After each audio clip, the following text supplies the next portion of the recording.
सन्मान केला पाहिजे. मी मागच्या वेळेस बी केला होता, कोणाला न सांगता गेलो होतो. मी कायद्याला, लोकशाहीला, संविधानाला मानतो, न्यायालयाला मानतो म्हणून मी गेलो होतो. आजही चाललोय. यांच्या षडयंत्राला मानत नाही, भीक घालत नाही, भेद बी नाही, भेणार बी नाही. गृहमंत्र्यांना म्हणा किती बी षडयंत्र करा, किती बी. मनोज जरांगे जर पुरून नाही उरला ना तर नाव बदलून ठेव. पुरून उरणार तुम्हाला आणि मराठ्याला आरक्षण बी देऊन दाखवणार.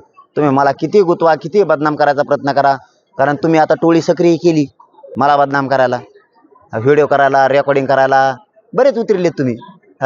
अरे मराठ्यात दम आहे, जा विचारायचा मुंबईत जाऊन. हो, घरात घुसून गचुऱ्याला धरून जा विचारायची तयारी. मराठा काय कमजोर आहे काय? मराठा खंबीर नाही का ज्या विचारायला? म्हणून तुम्ही जा विचारायला निघालात. आणि आपण काय नौकर आहेत का त्यांचे? त्यांना जा विचारायला सत्ताधाऱ्याला विरोधीला नौकर आहेत आपण त्यांचे? सत्ताधाऱ्याने विचारावं ना विरोधकाला जाब, आणि विरोधकांनी त्यांना विचारावा. आम्ही ज्या विचारायला का नौकर आहे का त्यांची? आम्ही काय नौकर आहेत त्यांचे? चपराशी आहेत का आम्ही?